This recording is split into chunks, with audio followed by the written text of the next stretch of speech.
পড়ছিলাম দিশেহারা, কলমে সানা শেখ, পর্ব সংখ্যা ৫। কাজী অফিসের সামনে এসে গাড়ি থামায় হাসান। অফিসের সামনে আগে থেকেই শ্রাবণের আরো ৪ জন ফ্রেন্ড অপেক্ষা করছে। ওদের দেখে হাসান পেছন ফিরে তাকিয়ে বলে, ওরা এখানে কেন? তুই ওদেরও আসতে বলেছিস? হ্যাঁ। শ্রাবণ গাড়ি থেকে নেমে দাঁড়ায়, ঘুরে এসে দাঁড়ায় সোহার পাশের দরজার কাছে। দরজা খুলে দিয়ে বলে, বের হ। সোহা ভয় পেলেও সাহস জুগিয়ে বলে, আমি তোমাকে বিয়ে করব না, আমি বাড়িতে যাব। ভালোই ভালোই বলছি, বের হ, নয়তো তোর কি অবস্থা করবো আমি নিজেও জানি না। তুমি কেন এমন করছো? কি ক্ষতি করেছি তোমার? অনেক, হিসেব করে শেষ করা যাবে না। বেরিয়ে আয় এখন, লেট হয়ে যাচ্ছে। সোয়া বের হয় না। শ্রাবণ সোয়াকে টেনে বের করে হিড় হিড় করে টানতে টানতে এগিয়ে যায় ভেতরের দিকে। ওর পেছন পেছন ওর ফ্রেন্ডরাও আসে।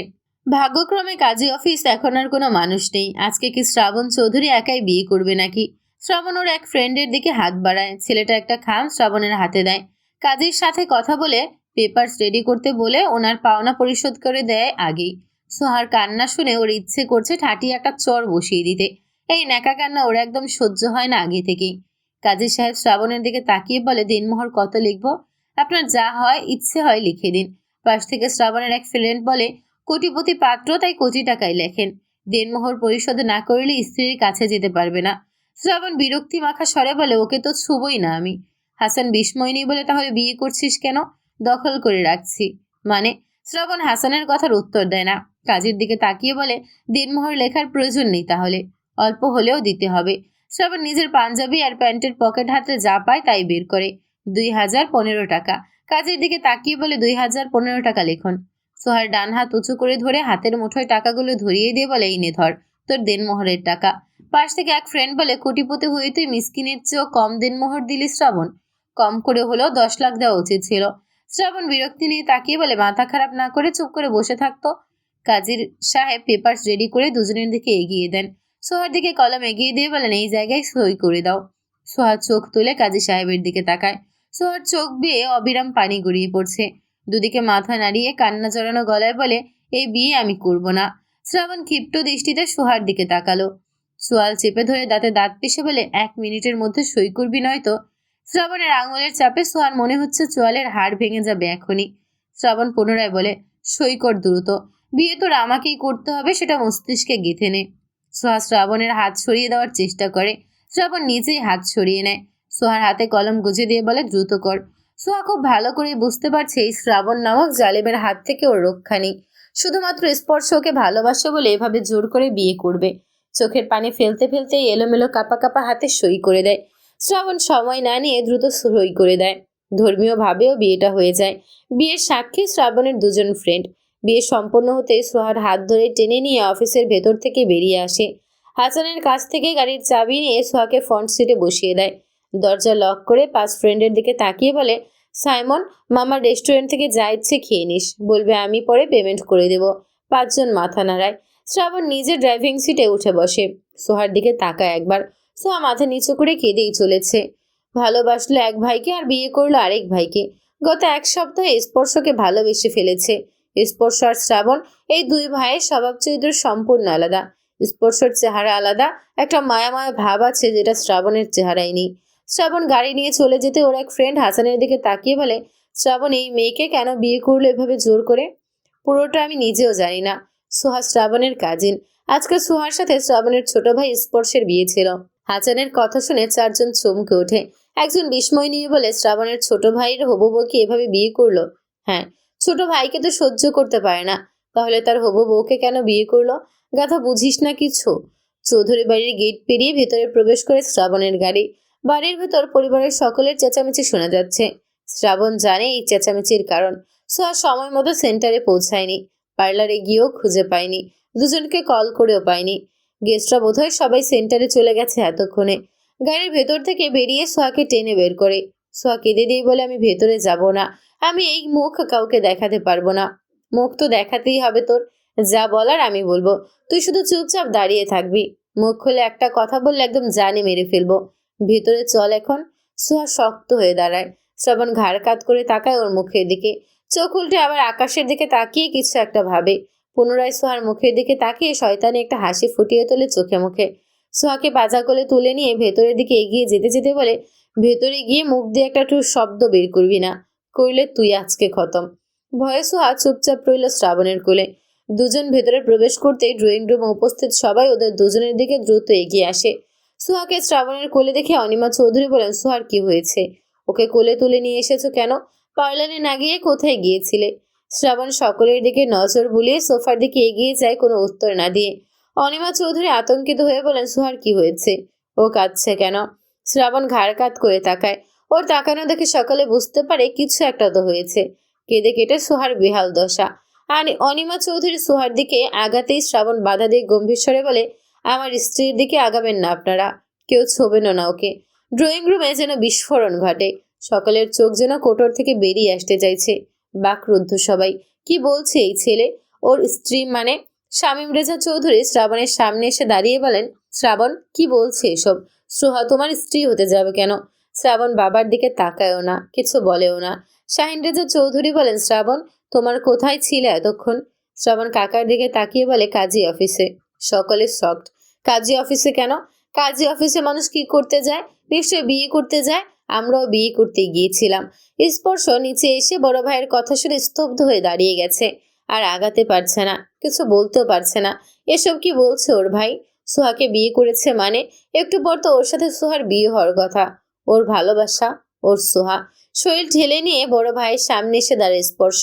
পা দুটো চলতে যাচ্ছে না। বুকের সাথে সাথে শরীরও কাঁপছে। করুণ চোখে সোহার মুখের দিকে তাকায়। সোহা ওর মুখের দিকে তাকিয়ে ঝরঝর করে কেঁদে ওঠে আবার। স্পর্শের মনে হচ্ছে ওর বুকের ভেতর হাত ঢুকিয়ে কেউ ওর কলিজা এর হৃৎপিণ্ড টেনে বের করছে। চোখের সামনে সবকিছু দেখেও বিশ্বাস হচ্ছে না। মনে হচ্ছে স্বপ্ন দেখছে। ওর ভাইয়া ওর সাথে মজা করতে এমন করেছে। নিশ্চয়ই মজা করছে। সোহার দিকে এগিয়ে গিয়ে বলে, সোহা তুই। বাকি কথা শেষ করার আগে সোহা আর স্পর্শের মাঝখানে বাধা হয় শ্রাবণের পা। এক পা তুলে বাধা সৃষ্টি করে রাগী স্বরে বলে, একদম আমার স্ত্রীর দিকে আগাবে না, দূরে থাকো, যাও সরো। স্পর্শ করুণ সুরে বলে, তুমি মজা করছো তাই না ভাইয়া? কে তোমার ভাই? আমি তোমার কেউ হই না, আর না তুমি আমার কেউ হও। তোমার সাথে আমার মজা করার মতো সম্পর্ক নেই। তুমি এসব কি বলছো ভাইয়া? Just shut up. ভাইয়া বলবে না আমাকে। কান খুলে শুনে রাখো, আমি তোমার ভাইয়া না। মিথ্যে বলছো তুমি, তুমি আমার ভাইয়া। শ্রাবণ রাগে ফুঁসে ওঠে। ক্ষিপ্ত দৃষ্টিতে স্পর্শের দিকে তাকিয়ে বলে, আমাদের সামনে থেকে সরো। সোহা আমার হবু স্ত্রী হতে পারে, কিন্তু সোহা এখন আমার স্ত্রী। সোহা ভালোবাসে আমাকে, তাহলে তোমাকে কেন বিয়ে করবে? শ্রাবণ বলে না কিছু। স্পর্শ সোহার মুখের দিকে তাকিয়ে বলে, সোহা ভাইয়া মিথ্যে বলছে তাই না? তোরা বিয়ে করিসনি বল। সোহার কান্নার শব্দ বাড়ে। দুদিকে মাথা নাড়ায়। মুখে বলতে পারছে না কিছু। শামীম রেজা চৌধুরী বললেন, একটু পর স্পর্শর সাথে সোহার বিয়ে হওয়ার কথা, আর এখন বলছো তুমি ওকে বিয়ে করেছো। যদি ওকে বিয়ে করবে তাহলে আগে কেন বলনি? আজকেই কেন এমন করতে হলো? এতগুলো মানুষের সামনে আমি মুখ দেখাবো কিভাবে? মান সম্মানটা কোথায় নামবে বুঝতে পারছো? আপনি কিভাবে মুখ দেখাবেন সেটা নিয়ে আমি কেন টেনশন করব? আপনার মান সম্মান নিয়েই বা কেন ভাববো? তনিমা চৌধুরী কিছুটা রাগে স্বরে বলেন, শ্রাবণ তুমি মজা করছো আমাদের সাথে। তোমার সাথে এখন মজা করতে মোটেও প্রস্তুত না আমরা। সোহা উঠে আয়, সেন্টারে যেতে হবে। সকল অতিথিরা পৌঁছে গেছে বোধহয়। শ্রাবণ খ্যাপাটে দৃষ্টিতে তনিমা চৌধুরীর দিকে তাকায়। এক হাতে সোহার হাত চেপে ধরে রেখে বলে, আপনার সাহস হলো কিভাবে আমার সাথে এভাবে কথা বলার? নিজের লিমিট ভুলবেন না। বড় ছেলের কথা শুনে শামীম রেজা চৌধুরী ধমক দিয়ে বলেন, শ্রাবণ ভদ্রভাবে কথা বলো। শ্রাবণ চিৎকার করে বসা থেকে উঠে দাঁড়ায়। Just shut up. উঁচু গলায় কথা বলবেন না আমার সাথে। ওর চিৎকারে সোহা সোফার সাথে ছিটিয়ে যায়। উপস্থিত সকলেই কেঁপে ওঠে। অনিমা চৌধুরী বলেন, এটা কোন ধরনের ফাজলামো শ্রাবণ? স্পর্শ তোমার ছোট ভাই, আর সোহা তোমার ছোট ভাইয়ের হবু স্ত্রী। তুমি ছোট ভাইয়ের হবু স্ত্রীকে কিভাবে বিয়ে করতে পারো? কে ছোট ভাই? স্পর্শের সাথে আমার কোনো সম্পর্ক নেই, ছিলও না কখনো। ওর রক্ত আর আমার রক্ত পুরোপুরি আলাদা। না ও আমার ভাই, আর না তো ও এই বাড়ির সন্তান। ওকে ওর মা নিয়ে এসেছে, শামীম রেজা চৌধুরীর সাথে বিয়ে করেছিল। ওর বাপ ভাই অন্য মানুষ, আমরা না। ওর সাথে আমার কোনো সম্পর্ক নেই। আমার যাকে ইচ্ছে হয়েছে আমি তাকেই বিয়ে করেছি। কাউকে কৈফিয়ত দিতে বাধ্য নই আমি। মাথা খারাপ হয়ে গেছে তোমার। শ্রাবণ ক্ষুব্ধ হয়ে বাবার দিকে তাকায়। বজ্র কণ্ঠে বলে, আমাকে মাথা খারাপ বানিয়েছেন আপনি, নিজের হাতের যত্ন করে। সোহার হাত ধরে টেনে তুলে সিঁড়ির দিকে এগিয়ে যেতে যেতে বলে, খিদে পেয়েছে আমার, আমার খাবার রুমে পাঠানোর ব্যবস্থা করা হোক। সবাই ওদের চলে যাওয়া দেখে। স্পর্শ পাথরের মূর্তির মতো দাঁড়িয়ে আছে। মস্তিষ্কে ঘুরপাক খাচ্ছে শ্রাবণের বলা কথাগুলো। পরপর দুটো শখ খেয়ে বেচারা নড়াচড়া করতে ভুলে গেছে যেন। এতগুলো বছর ধরে যাকে ভালোবাসলো তাকে হারিয়ে ফেললো চিরদিনের জন্য। যাকে নিয়ে ওর স্বপ্ন দেখলো সে এখন ওরই বড় ভাইয়ের স্ত্রী। না, বড় ভাই না তো। শ্রাবণ তো বললো স্পর্শ শ্রাবণের ভাই না, আর না তো এই বাড়ির সন্তান। যাকে ছোটবেলা থেকে আব্বু ডেকে আসছে সে ওর আব্বু না। যেই পরিবারকে নিজের পরিবার ভেবে আসছে সেই পরিবার ওর নিজের পরিবার না।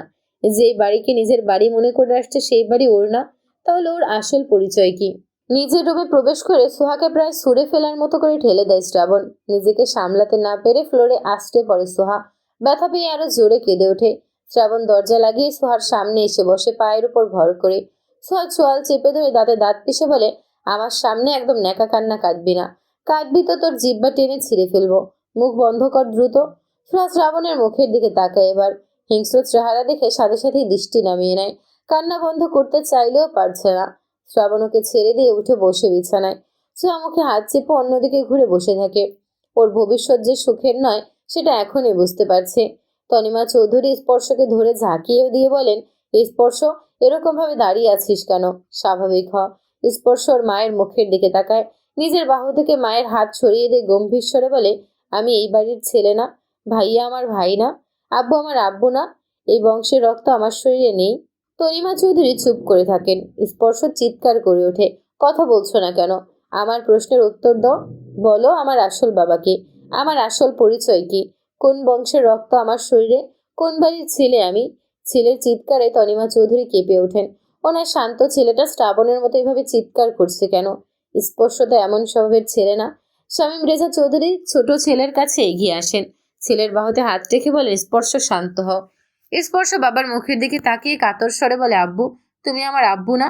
শামীম রেজা চৌধুরী ছেলের গালে হাত রেখে বলেন, হ্যাঁ, আমিই তোমার আব্বু। তুমি আমার ছেলে। তাহলে ভাইয়া কেন বললো আমি এই বাড়ির ছেলে না? ভাইয়া আমার ভাই না। তুমি আমার আব্বু না। তুমি আমার ছেলে। তুমি এই বাড়ির ছেলে। শ্রাবণের মানসিক সমস্যা আছে তুমি জানোই তো। কি উল্টাপাল্টা বলেছে ও নিজেও জানে না। ও যাদের অপছন্দ করে তাদের কোনোভাবেই সহ্য করতে পারে না, সেটা তো তুমি জানো। ও রাগের মাথায় এমন বলেছে। তুমি শান্ত হও। ভাইয়া তাহলে কেন বললো আম্মু আমাকে নিয়ে এসে তোমাকে বিয়ে করেছিল? ভাইয়া কেন আম্মুকে আম্মু ডাকে না? কেন আম্মুর সাথে কথা বলে না? শ্রাবণ তো আমার সাথেও কথা বলে না। বাবা বাদে এই বাড়ির কারোর সাথেই তো কথা বলে না। কাউকে সহ্য করতে পারে না। কেন বলে না? কেন সহ্য করতে পারে না? অতীতে কি ঘটেছিল? ভাইয়া কেন এমন করে? শামীম রেজা চৌধুরী চুপ করে থাকেন। বাড়ির সবাই চুপ হয়ে আছেন। সামাদ চৌধুরী ছেলে আর স্পর্শের দিকে তাকিয়ে আছেন। তিনি তো জানেন স্পর্শ এই বাড়ির ছেলে না, আর না তো ওর শরীরে এই বংশের রক্ত আছে। তনিমা চৌধুরী তো স্পর্শকে নিয়ে এসে ওনার ছেলেকে বিয়ে করেছিল। মাকে হারানোর 1 মাসের মধ্যে বাবার দ্বিতীয় বিয়ে মানতে পারেনি শ্রাবণ। বাবার দ্বিতীয় বিয়ের পর কিছু ঘটেছিল শ্রাবণের সাথে, যা শ্রাবণ কাউকে বলেনি। মায়ের মৃত্যুর পর এমনিতেই ছোট্ট শ্রাবণের অবস্থা ভালো ছিল না। মা নেই, বাবাকেও কাছে পায় না। তার উপর শামীম রেজা চৌধুরী দ্বিতীয় বিয়ে করেন। বাবার দ্বিতীয় বিয়ের পর আস্তে আস্তে মানসিকভাবে অসুস্থ হতে শুরু করেছিল শ্রাবণ। ছোটবেলা থেকেই সামাদ চৌধুরী বাদে কাউকে সহ্য করতে পারতো না। কেউ ওর সাথে কথা বলতে আসলেই হিংস্র হয়ে মারার জন্য তেড়ে যেত। বিশেষ করে স্পর্শ। তনিমা চৌধুরী আর ওর বাবাকে এই 3 জনকে একেবারেই সহ্য করতে পারে না। এখনো না। স্পর্শ বাবার দিকে তাকিয়ে আবার বলে, কথা বলছো না কেন? সত্যিটা বলো আমাকে। শামীম রেজা চৌধুরী ছোট ভাইয়ের দিকে তাকিয়ে বলেন, সেন্টারে চল। গিফটে তো জানাতে হবে বিয়েটা হচ্ছে না। আব্বু আমার প্রশ্নের উত্তর দিয়ে যাও। শামীম রেজা চৌধুরী বেরিয়ে যান বাড়ি থেকে। ওনার পেছন পেছন শাহিন রেজা চৌধুরীও বেরিয়ে যান। স্পর্শ মায়ের দিকে তাকাতে ওর মা মেয়েটিকে উদ্দেশ্য করে বলে, শ্রাবণের রুমে খাবার দেওয়ার ব্যবস্থা করো। কথাগুলো বলে দ্রুত পায়ে নিজেদের রুমের দিকে এগিয়ে যান। অনিমা চৌধুরী নিজেও বড় বোনের পেছন পেছন চলে যান। স্পর্শ অবাক হয়ে তাকিয়ে দেখে 4 জনের চলে যাওয়া। 4 জনই যেন ওর কাছ থেকে পালিয়ে গেল এক প্রকার। সবাই কিছুতে একটা লুকাচ্ছে ওর কাছ থেকে। দাদার দিকে তাকিয়ে বলে, দাদা ভাই, অন্তত তুমি বলো। সামাদ চৌধুরী শান্ত কণ্ঠে বলেন, তুমি পরে তোমার বাবা মায়ের কাছ থেকেই জেনে নিও। আমি এখনই শুনতে চাই, তুমি বলো। সামাদ চৌধুরী কিছু বলেন না। ধীর পায়ে হেঁটে নিজের রুমের দিকে এগিয়ে যান। শ্রাবণ যে এমন কিছু করতে পারে ওনার কল্পনায়ও ছিল না। যেই সোহাকে 2 চোখে দেখতে পারে না তাকে বিয়ে করে নিল। কোন মতলবে সোহাকে বিয়ে করলো? স্পর্শের সাথে বিয়ে হচ্ছিল বলে নাকি অন্য কোনো কারণে? স্পর্শ একাই দাঁড়িয়ে রইল ড্রয়িং রুমে। পুরো ড্রয়িং রুম এখন ফাঁকা। স্যাম পার্লারের দিকে গেছে সোহার শ্রাবণকে খুঁজতে। ওদের ফোনেও পাওয়া যাচ্ছিল না। আবার পার্লারে কল করলেও জানতে পারে ওরা পার্লারে পৌঁছায়নি। তাই সিয়াম বেরিয়েছিল খুঁজতে। ঘন্টাখানেক পর শ্রাবণের রুমে দরজা নক হয়। শ্রাবণ দরজার দিকে তাকিয়ে ফ্লোরে বসে থাকা সোহার দিকে তাকায়। সোহা এখনো একই ভঙ্গিতে বসে আছে ফ্লোরে। শ্রাবণ হাতের ফোন বিছানায় রেখে বিছানা থেকে নেমে দাঁড়ায়। বড় বড় কদমে দরজার কাছে এগিয়ে এসে দরজা খুলে দেয়। মেয়েট খাবারের ট্রে হাতে দাঁড়িয়ে আছে, অন্যজন পানি ভর্তি জগ নিয়ে। শ্রাবণ খাবারের ট্রে আগে ভেতরে রেখে খালি জগ একজনের হাতে ধরিয়ে দিয়ে পানি ভর্তি জগটা নিয়ে দরজা লাগিয়ে দেয়। জগ রেখে হাত ধুয়ে নেয়। দুজনের খাবার দিয়ে গেছে। শ্রাবণ একটা প্লেট নিজের জন্য খাবার নিয়ে বিছানায় বসে চুপচাপ পেট ভরে খাবার খায়। গত কয়েকদিন ধরে ঠিকমতো খেতে পারেনি। খাওয়া শেষে রুমের দরজা চাবি দিয়ে লক করে দেয়। রুমের লাইট অফ করে পাঞ্জাবি পরে শুয়ে পড়ে। ঘুম পাচ্ছে ভীষণ। আরামের ঘুম দেবে এখন। বেশ কিছুক্ষণ পেরিয়ে যায়। শ্রাবণের ভারী শ্বাস ফেলার শব্দ স্পষ্ট শুনতে পাচ্ছে সোহা। শ্রাবণ ঘুমে বিভোর হয়ে গেছে বুঝতে পেরে ঘাড় ঘুরিয়ে বিছানার দিকে তাকায়। বুকের উপর বালিশ রেখে দুই হাতে জড়িয়ে ধরে ঘুমিয়ে গেছে। সোহা ধীরে ধীরে উঠে দাঁড়ায়। নিচে বসে থাকতে থাকতে পা আর মাজা ব্যথা হয়ে গেছে। তখন আশ্রয় পড়ার কারণেও ব্যথা পেয়েছিল। ধীরে ধীরে নিঃশব্দে দরজার দিকে আগায়। দরজা খুলতে গিয়ে বুঝতে পারে চাবি দিয়ে লক করা হয়েছে। বোকা মেয়ে, ওকে মুক্ত রেখে কি শ্রাবণ এভাবে বিভোর হয়ে ঘুমাবে? রুম থেকে বের হতে না পেরে আবারও ফুপিয়ে ওঠে সোহা। দরজা ঘেঁষে বসে পড়ে আবার। এবার রুম থেকে বের হতে পারলে জীবনে আর শ্রাবণের সামনে আসতো না। এমন জায়গায় গিয়ে লুকাতো যে শ্রাবণ সারা জীবনেও খুঁজে পেত না ওকে। আচ্ছা, স্পর্শ কি করছে এখন? ও ঠিক আছে? কাঁদছে কি? সোহাতে ভীষণ কষ্ট হচ্ছে, আবার কান্না পাচ্ছে স্পর্শকে না পেয়ে। সোহাতে স্পর্শকে ভালোবাসে। স্পর্শ ওকে ভীষণ ভালোবাসে। গত কদিন দুজন কত সুন্দর সুন্দর সময় কাটিয়েছে। দুজন একসাথে কত কত স্বপ্ন দেখেছিল এই কয়েকদিন ধরে। আজ সব শেষ হয়ে গেছে। শ্রাবণ নামক ঝড় আজ হুট করে সব ধ্বংস করে দিয়েছে। ওর স্বপ্ন, ওর অল্প কয়েকদিনের ভালোবাসা সব শেষ। বিছানার দিকে তাকায় আবার। সকালের ঘুম হারাম করে শান্তি কেড়ে নিয়ে নিজের শান্তির ঘুম দিয়েছে। শ্রাবণের বলা কথাগুলো স্মরণ হয়। শ্রাবণ অনেকবার বলেছে স্পর্শ ওর ভাই না, তনিমা চৌধুরী ওর মা না। এরকম কথা কেন বলল শ্রাবণ? সোহা তো বুঝতে শেখার পর থেকেই জানে স্পর্শ আর শ্রাবণ আপন ভাই। তনিমা চৌধুরী শ্রাবণের নিজের মা। তনিমা চৌধুরী যদি শ্রাবণের মা না হয়, তাহলে শ্রাবণের মাকে সে কোথায়? স্পর্শ কি শ্রাবণের সৎ ভাই? শ্রাবণ তো এটাও বলল স্পর্শের সাথে ওর রক্তের কোনো সম্পর্ক নেই। স্পর্শ এই বাড়ির ছেলে না। আরো যেন কি কি বললো মনে নেই সোহার। সবকিছু কেমন সোহার মাথার উপর দিয়ে যাচ্ছে। বুঝতে পারছে না কিছুই। কি চলছে এই বাড়িতে? এত কেন ঝামেলা শুধু? শ্রাবণ এই বাড়িতে আসলে একটা না একটা ঝামেলা হবেই। এই বেটা শ্রাবণ চৌধুরী না ঝামেলা চৌধুরী। শ্রাবণ নাম না রেখে ঝামেলা রাখা উচিত ছিল। এই সবকিছুতেই সমস্যা আর শুধু ঝামেলা করে। 5টার দিকে ঘুম ভাঙে শ্রাবণের। শোয়া অবস্থায় সোহা যেখানে বসা ছিল সেখানে তাকায়। সোহাকে দেখতে না পেয়ে আশেপাশে নজর বোলায়। দেখে সোহা দরজার কাছে ঘেঁষে বসে আছে হাঁটুতে মুখ গুজে। ওখানে বসে থাকার কারণ উদ্ঘাটন করতে 10 সেকেন্ডেরও সময় লাগে না শ্রাবণের। শ্রাবণ শোয়া থেকে উঠে বসে। গায়ের পাঞ্জাবি খুলতে খুলতে গম্ভীর স্বরে বলে, পালিয়ে যেতে পেরেছিস?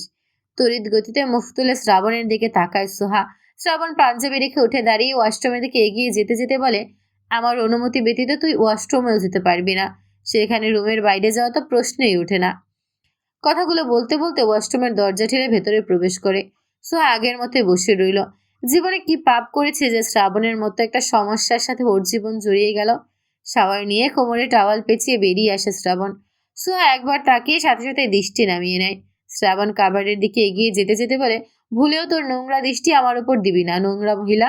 বিয়ে ঠিক হয়ে শরীরে পুরুষ মানুষের সাথে ঢলাঢুলি শুরু। আমি ড্রেস ছাড়া থাকলেও তুই চোখ তুলে তাকাতে পারবি না। তাকালে তোর চোখ উপড়ে নিব আমি। সোহা কিছু বলে না। শ্রাবণ ট্রাউজার পরে টি শার্ট গায়ে চড়ায়। চুলগুলো ভালোভাবে মুছে ব্যালকনির দিকে আগায়। বেতের চেয়ারের উপর রাখা সিগারেটের প্যাকেট থেকে একটা সিগারেট বের করে ধরায়। একটা টান দিয়ে ধোঁয়া উপরের দিকে ছেড়ে দেয়। গেটের দিকে চোখ যেতেই দেখে কয়েকজন গেস্ট বেরিয়ে যাচ্ছে। আরেক টান দিয়ে ধোঁয়া বাইরে উড়িয়ে দেয়। স্পর্শ নানা ভেতরের দিকে আসছিল। ওনার চোখ পড়ে শ্রাবণের বেলকনির দিকে। দুজন দুজনের দিকে তাকিয়ে থাকে। শ্রাবণ সিগারেটের আরেকটা টান দিয়ে ধোঁয়া ছেড়ে দেয়। স্পর্শের নানা কিছুক্ষণ তাকিয়ে থেকে ভেতরের দিকে এগিয়ে আসেন। শ্রাবণ ঘাড় কাত করে মুচকি হাসে। সেই আনন্দ হচ্ছে ওর। বিয়ে করে আসার পর থেকে এক একজনের চেহারা দেখে ওর নাচতে ইচ্ছে করছে। আহা শান্তি। সময় গড়ায়। বিকেল সন্ধ্যা করিয়ে রাত 9টা বেজে গেছে। শ্রাবণ একবারের জন্য রুম থেকে বের হয়নি আর। সোহা একপাশে দেয়ালের সাথে ঘেঁষে বসে আছে এখনো। একবার শুধু ওয়াশরুমে গিয়েছিল। শ্রাবণ দাদার ফোনে মেসেজ পাঠায়, দাদা ভাই আমার খাবার দিয়ে যেতে বলো। ওর এখন নিচে গিয়ে ওই ডাইনি আর শয়তানগুলোর চেহারা দেখতে মোটেও ইচ্ছে করছে না। নিচে গেলে শান্ত মেজাজটা গরম হয়ে আগ্নেয়গিরির মতো ব্লাস্ট করবে।